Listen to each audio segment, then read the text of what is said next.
Olá, gente, estamos de volta com mais um Literamake. Dessa vez, o livro escolhido é Todo Dia, Mesma Noite, de Daniela Arbex, a história não contada da Boate Kiss.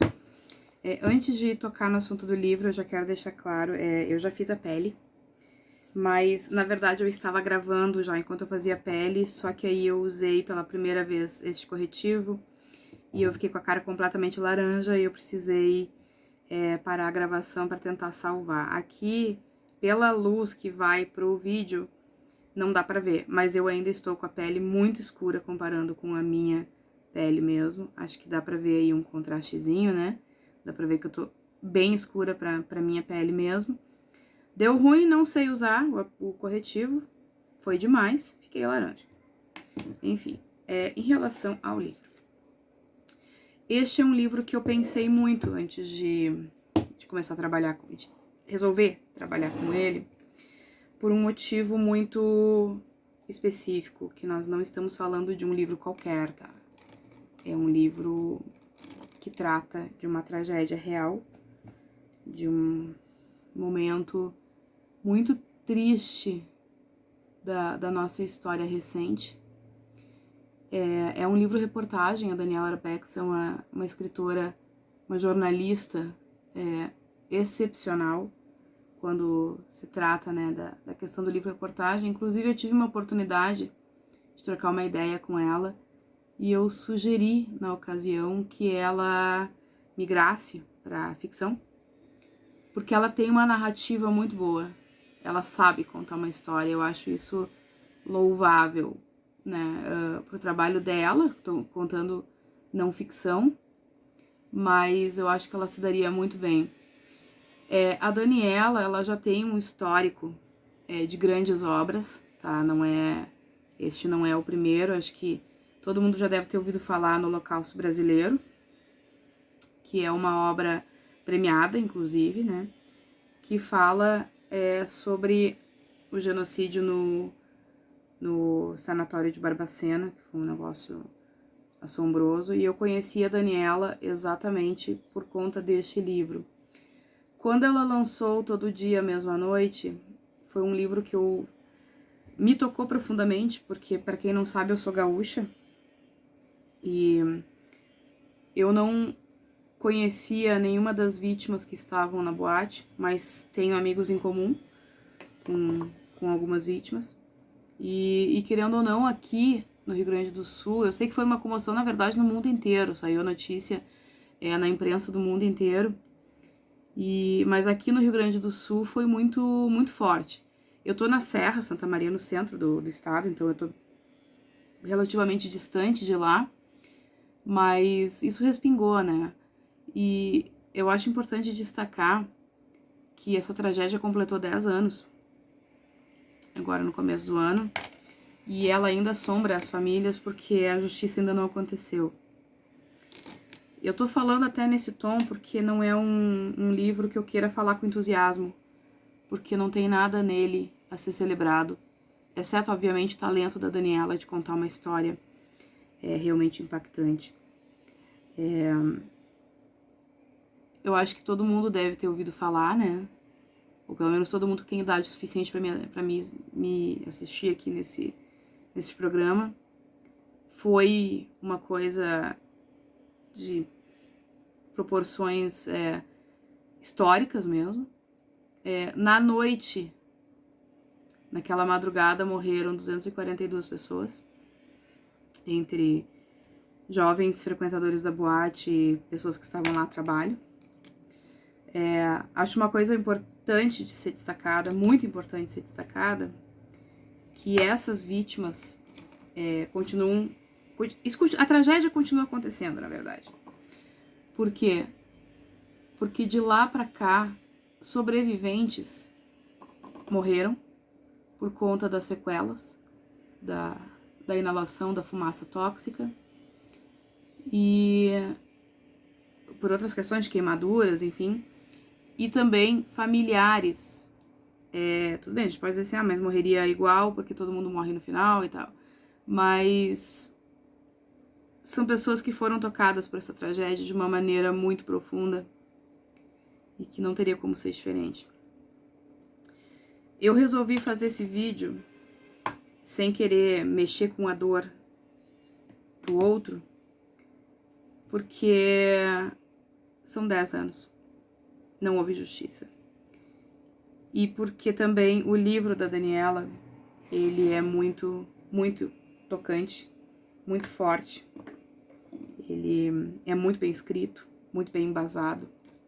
Ele traz essa visão das famílias, né? Como é que virou, o que virou a vida dessas pessoas a partir dessa tragédia.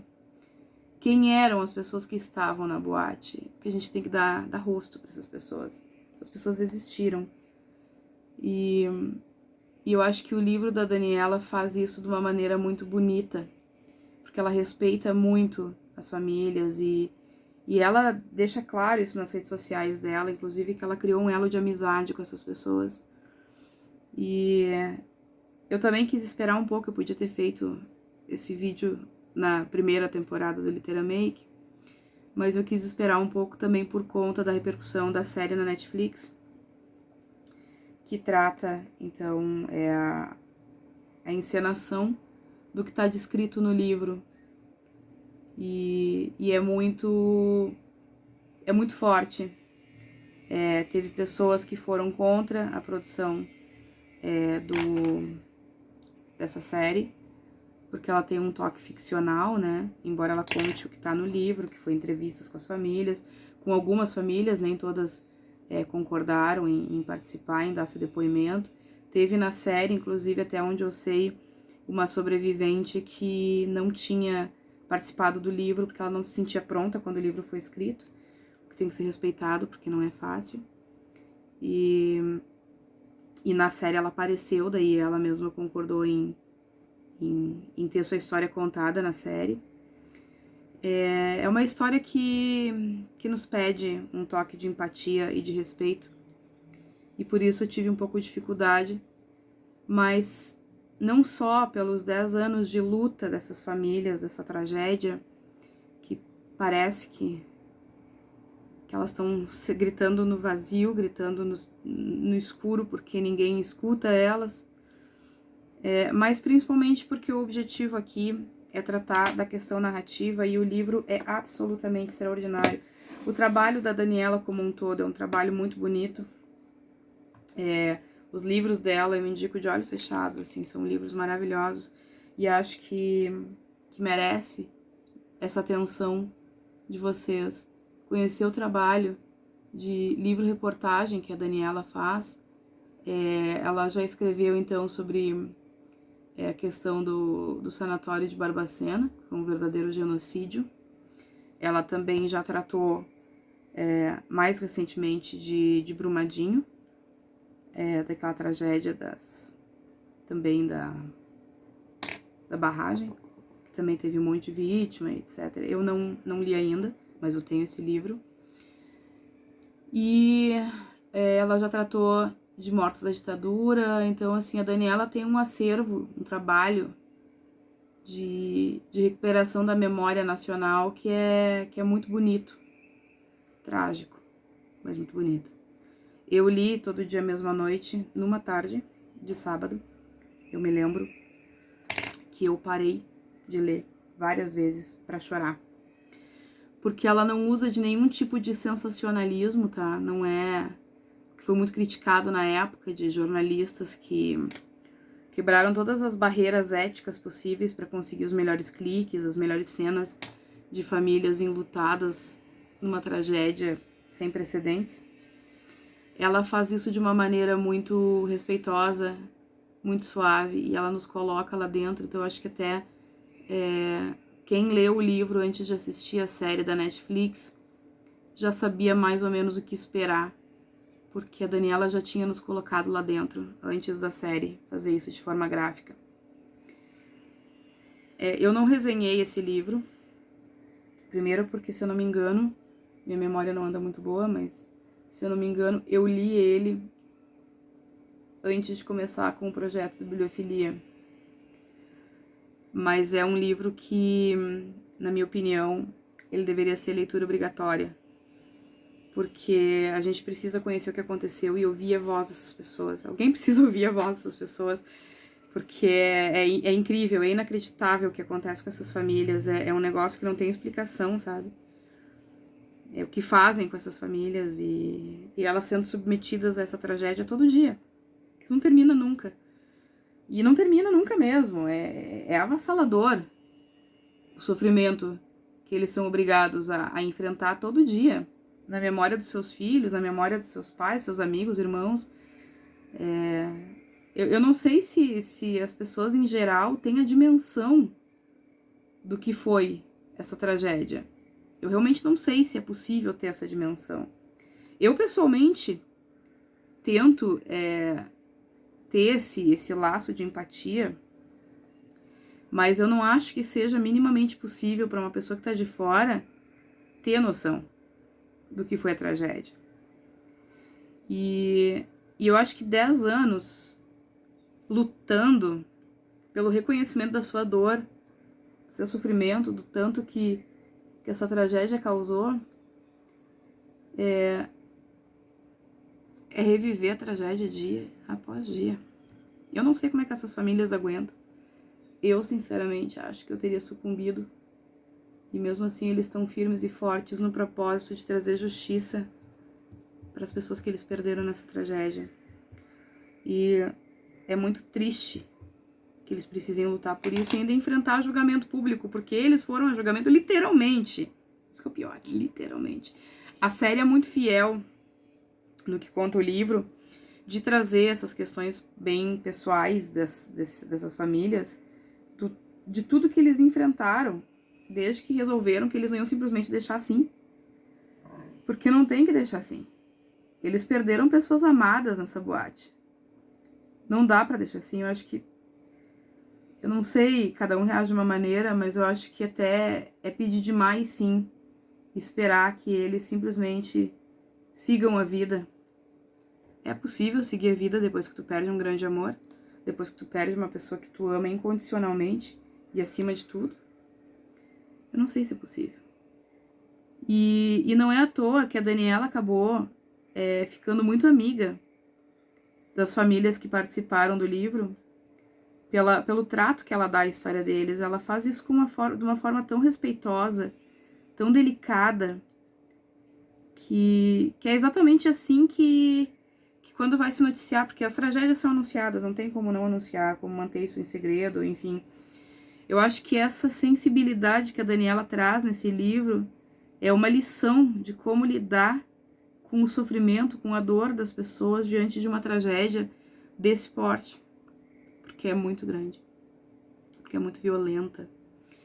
Então, eu considero pessoalmente, Todo Dia, Mesma Noite, uma leitura obrigatória, principalmente para quem quer ser jornalista e quer lidar com fatos reais, porque tu está lidando com sentimentos de pessoas que existem.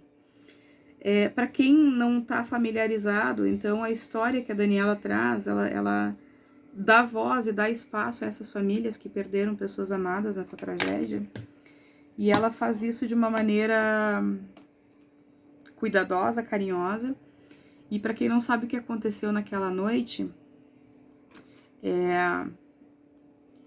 a Boate Kiss era a boate mais famosinha de Santa Maria, que é uma cidade universitária, tá? Então, tem uma universidade federal lá, e muitos jovens de todo o estado, até de fora do estado, vão lá para estudar, porque lá, além de ser federal, ainda tem alguns cursos que não são tão fáceis de ser achados, assim, né?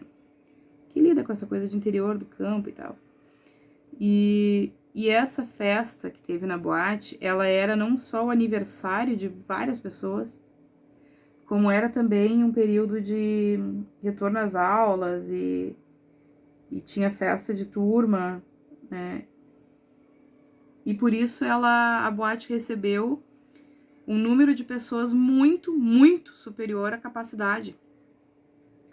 Só que teve o seguinte, a boate era no meio da cidade, assim, tinha movimento de casas, enfim. E foi exigido, então, dessa boate que colocasse isolante de som.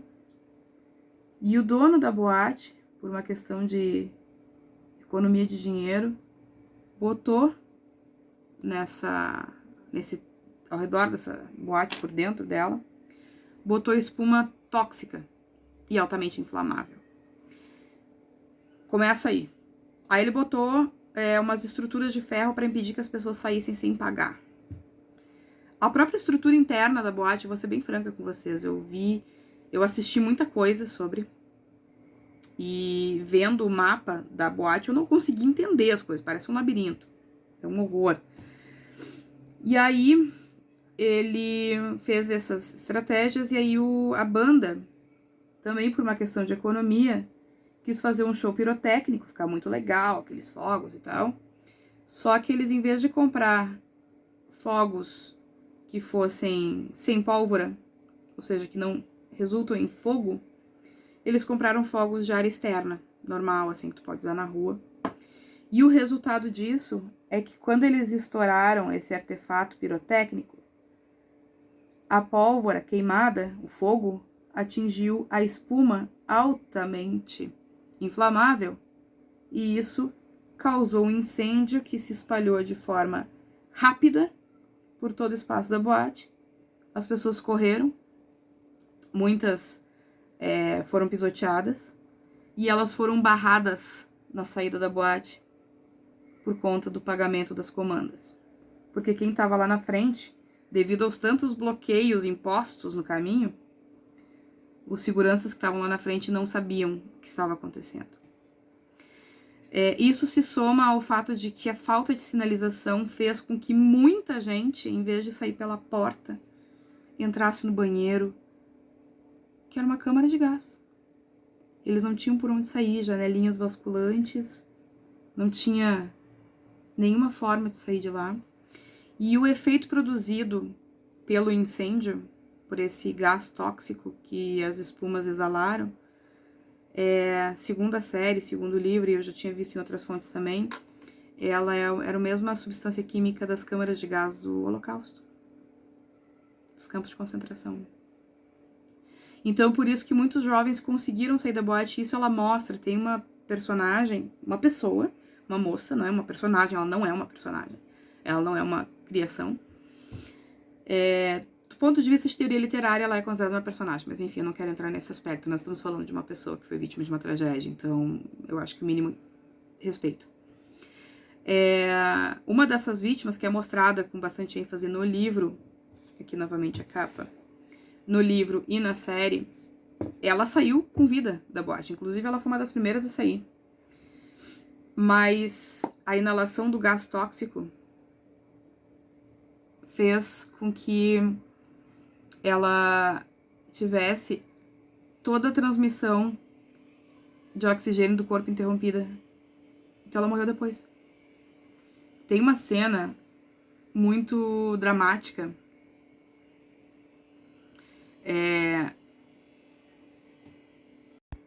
Retomando após uma breve interrupção. Como eu tava falando, teve uma cena muito dramática na série, que eles falam até que os jovens chegavam com vida no hospital e morriam depois. Eles não estavam sabendo como impedir isso de acontecer. Por conta justamente desse efeito, né, que foi da inalação. Então,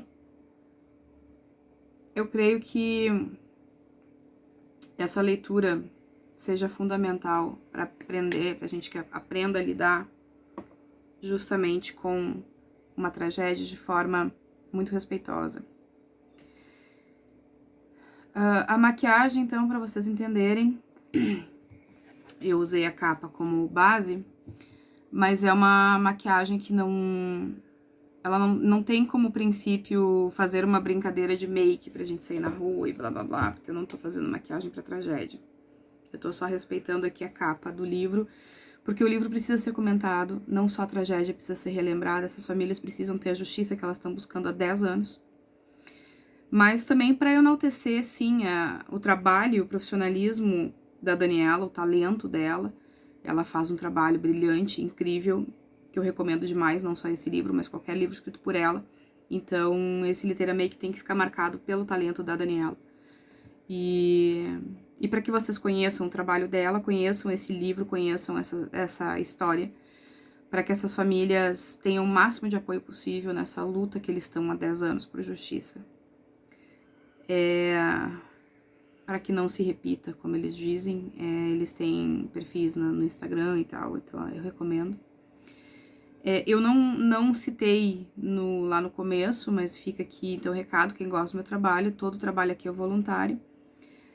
Se vocês tiverem interesse, autores que tiverem interesse de participar da Literamake, entre em contato comigo, a gente negocia, a gente conversa.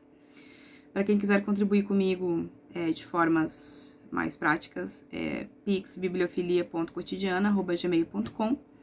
Se inscrevam, compartilhem, curtam, isso ajuda muito no engajamento do canal.